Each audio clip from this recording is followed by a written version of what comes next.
When it's leverage, when they figure out leverage is important, and they allow somebody, a transaction coordinator, to come in and support them and So what not do you have mean by that? Like as far as leverage, what do you mean as far as what does that mean to a new agent? to somebody that's been in there 16 months or more and they're finally Yep. hitting that level. Yep. They're allowing somebody to do the work, or they're allowing a system to do the work that's not making the money. Got it. So that they're doing when they're starting to hit that stride and they're starting to moving and they're in a flow, they're not wasting 2 hours or 3 hours doing paperwork every week or more. They're out there in front of people. They're out there negotiating. They're on the phones. They're building business. They're making relationships, and they're keeping things going.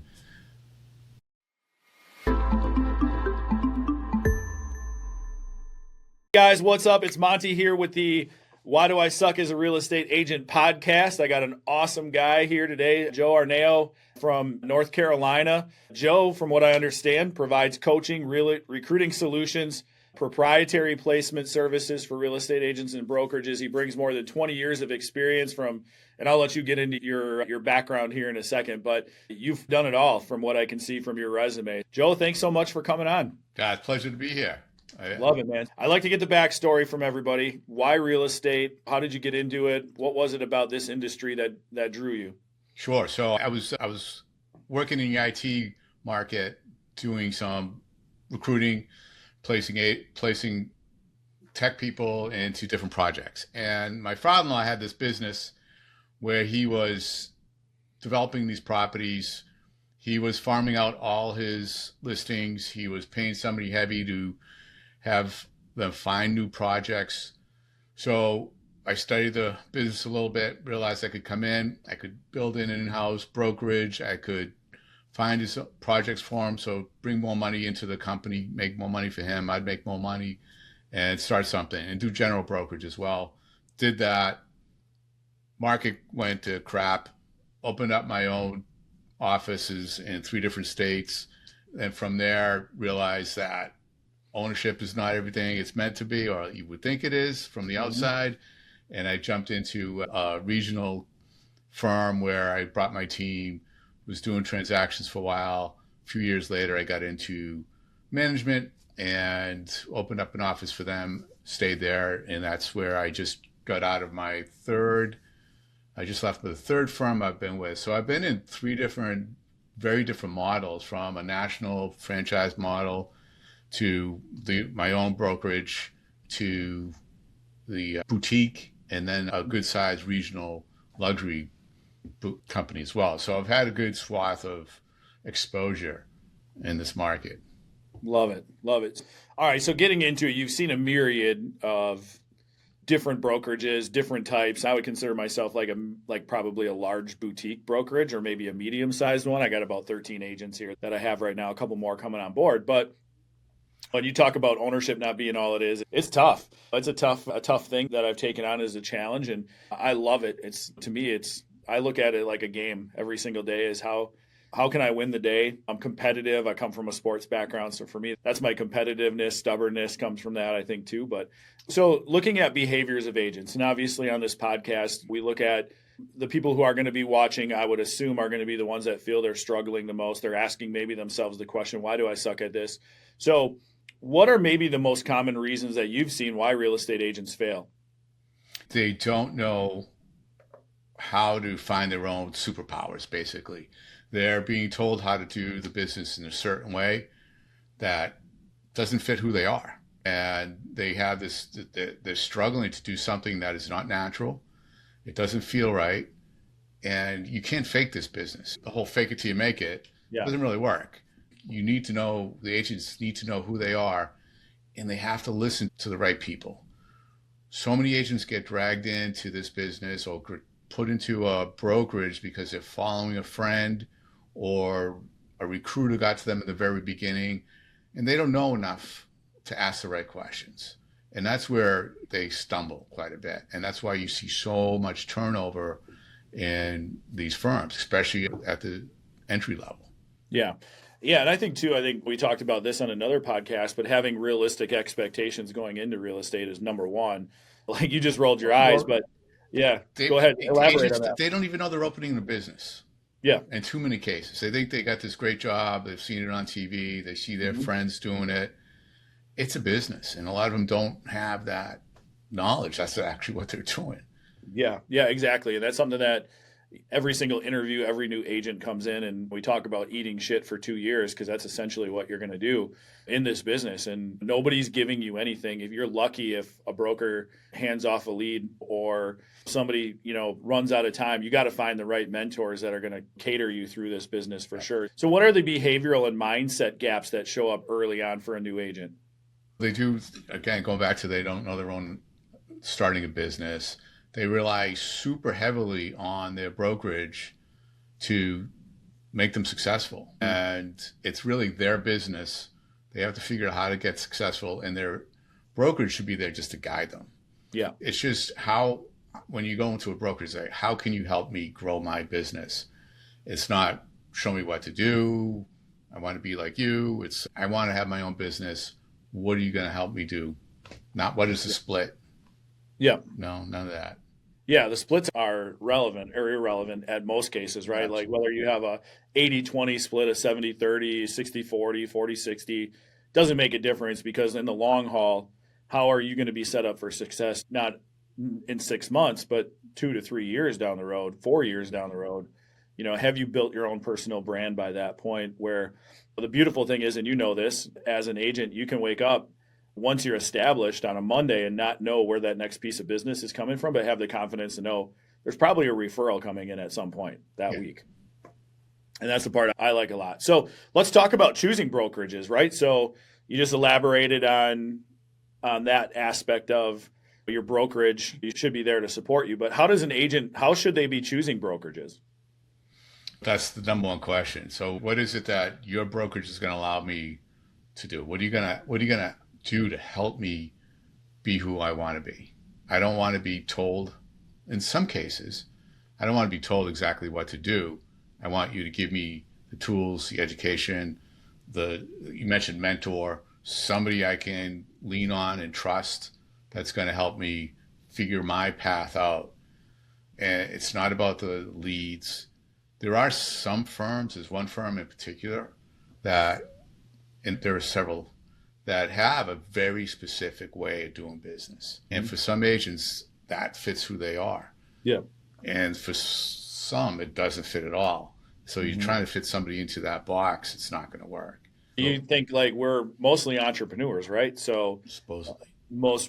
Supposedly, yeah. It's a great point. So and then you go into a system, we'll say, because that's essentially what that brokerage is. It's a system, and then you're forced to do business the way that they do. Right.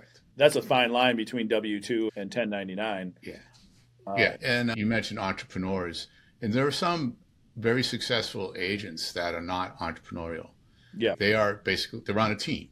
Yeah. And they are on that team that's feeding them leads, and they're happy to just keep churning and burning leads and not really build that business. And that's perfect for those people. For sure. So what are some questions? We know what questions to ask as a broker to the agents on whether they would be a good fit. And quite honestly, most brokerages are like, yep, you're a body, you have your own sphere. Love to have you in here. We collect that sphere and then we'll teach you along the way. I feel like that's the MO of why I started my own brokerage. But what kind of questions should an agent ask a broker when they're in an interview?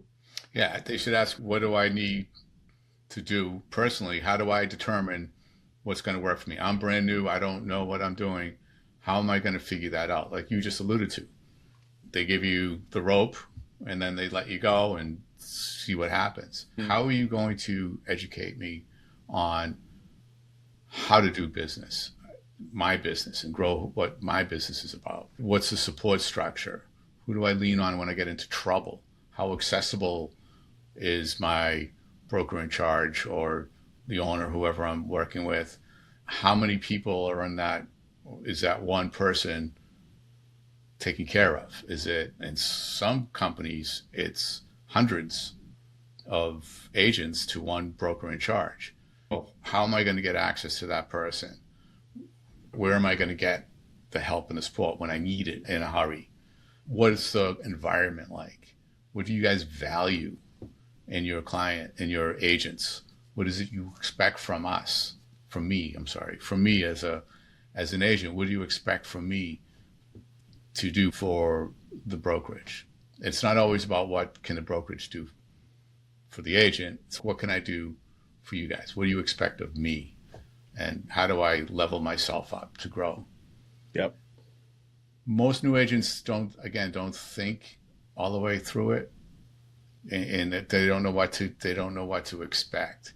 It's systems. What kind of support in the back end do I have? Am I doing all my own paperwork? Is there a transaction coordinator that I can lean on in-house, or that you have a relationship with? Do they encourage that? Are they building teams? If I come in here and I do really well, what's my growth path? Do you bring people on through building teams if that's something I want to do? If I get in here and I'm not doing well and I need support or I need a different model, are you going to help me figure that out? Or am I just going to have to quit and take my chances somewhere else? There's being on the leadership side when working with an agent that's not happy, they've quit long before they leave. So if an agent can understand how that process works, and are there monthly check-ins, are there weekly check-ins, are you going to be helping me grow my business, keeping my mindset straight? Is there coaching available, one-on-ones with the owner or whoever it is?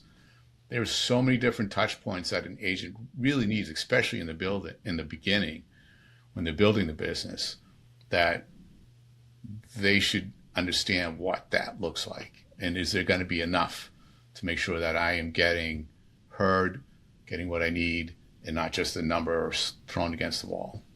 Yeah. That's some great points. That's going to be a whole short, I think. Right. That's awesome. Very good. So let's get through the next level then. What changes when an agent moves from survival mode to actual scale mode? As far as within their own personal business, like from what you've seen, where is the hook, so to speak? I feel like agents do this for the first year, maybe 2 years. At some point, for me, it was 16 months. That was my hook, right? That was where I felt like I made it. I got this thing figured out, and I got enough people that know that I'm a real estate agent at this point. So that was, to me, that's where my confidence came from, was that point. But what changes from your experience? That's only my own. What changes from your experience in seeing as many agents as you have? When it's leverage, when they figure out leverage is important, and they allow a transaction coordinator, to come in and support them. So what do you mean by that? Like, as far as leverage, what do you mean as far as, what does that mean to a new agent? To somebody that's been in there 16 months or more and they're finally getting that level, they're allowing somebody to do the work, or they're allowing a system to do the work that's not making the money. Got it. So that all they're doing when they're starting to hit that stride and they're starting to moving and they're in a flow, they're not wasting 2 hours or 3 hours doing paperwork every week or more. They're out there in front of people. They're out there negotiating. They're on the phones. They're building business. They're making relationships, and they're keeping things going. The sooner an agent understands that their money is in speaking with people, and it can be anybody and everybody, not necessarily about real estate, that'll come up. It's just about getting out there and meeting people and talking to people, staying in touch with people. When that's what an agent is doing, and they're not sitting there posting every day, and they have somebody helping them with their marketing, and some of them helping them just figure it all out, that's when they hit it. And that's when they start to groove and the business starts to grow. Yep. So when you talk about systems then and leverage I think once you have leverage, your systems are created, right? So what kind of systems and accountability are required for that type of growth? CRM that they actually use. Yeah. Yeah. 3 already. So I know exactly what you're talking about. And that's a hard thing. There's so many different types of systems out there. Find the one that's going to fit the individual agent is a path. You've been through 3. And then if you're in a company and you're buying that third one and you want every agent to use that because you put money into it, chances are it's not going to work for everybody. Right? Everybody looks at things differently, does things differently. So you have a CRM system that's logging all your notes. Now with tech, you can make a phone call through a CRM system. It's pulling the notes, it's summarizing the call, it's putting it into the system, and it's telling you when to call them next based on the conversation. You don't have to do anything. Yep. So that is the most phenomenal system right now that came out too late for me in some ways. Yep. They shouldn't be sitting there posting all the time. They should automate their posts. There's so many different tools right now that can create content and actually post it for you on different platforms that you don't even have to think about it. If someone's into LinkedIn, there are systems that will actually, we're doing it on Instagram and Facebook too. I don't even write the content. It has everything I know about me. It's in the system. It comes up with images and text that nails me every time. It's me. Same thing on another platform. It's language that's going out there, content that is what I'm talking about all the time. So an agent can build that same infrastructure so that their time is not spent behind a desk. They're out front. So that's the biggest system, the CRM. Transaction management is cool, especially if you have a TC, then that TC can tap into everything that you have. Right. So those, I don't know how many I just said tools, but those are some of them. Yeah, for sure. Anything else as far as, again, this is focused on, remember, we're talking about the agents that feel that they suck at this. Yeah. Going back to behaviors, and it might be in a situation where a lot of times I've been hearing this is burnout, right? Like agents are they're all over the place. They don't know where they're going. They're working 60, 70, 80 hours a week, and they're really running on a treadmill. They're working, but they're not really going anywhere. So let's talk a little bit about burnout and what to watch for there. I'm going to do a shameless plug here because it works. I built this assessment called 4W assessment. And for the agents that are struggling, like I was saying earlier, they don't know who they are. Mm-hmm. They're listening to a broker or an agent or a friend who's telling them to do business a certain way, or they're paying huge money to this guru who made $1 million in 60 days, and he's teaching you how to do it. Well, that person is not you. So to understand who the agent is and what is actually going to be natural to them, everybody has natural ability somewhere. Not everybody. Take that back. Most people have natural ability to be human and to be able to relate to people. Yeah. And that's what they got to tap into. That's what they got to use. You can make money in this business at a coffee shop. You can make it on your baseball team, at your church. Don't be there because you're going to church, not because you're trying to make money. It happens. Right. So wherever you are in this business, you can make money. So it's all about figuring out who you are, where do I belong? Am I in the right place, brokerage wise? And also the where could mean who am I hanging around with? Who are the people that I'm getting energy from? The other one is the what. Am I using the right tools? Right? And one of the biggest ones I find, which surprises me, some people don't know why they're in this business. They don't know what they're working for. This is a grind. Mm-hmm. Real estate's a grind. And if you don't have a strong why, if you don't have a vision of where you want this to go, it gets very difficult. Yep, 100%. Now, leading into that, you talked about your 4W, right? So we're going to let you plug because I feel like you have, you're here, but you're also extremely knowledgeable in these behavioral patterns. And that's what we're trying to encompass here.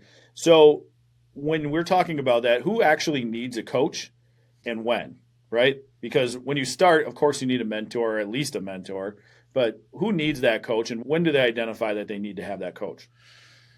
Yeah, I wish I had figured that out earlier. It's two. One, you have to know that you're in the business and you're going to stay there, right? The agent has to be at the point where I'm almost like what I'm doing. I can start almost feel it. I'm going to stay in this. I'm committed to it. Yet I'm missing something and I can't figure it out on my own. That's when a coach needs to come in. Mm-hmm. In the very beginning, a coach, you need training, right? You need training. You need the mentor, like you were saying. It's when you get to that point where you're working, you're not getting the traction that you want, and you're definitely committed to staying in it. That's when you need a coach to really dig down and help you dig down and figure out what's inside of you. And there are multiple coaches.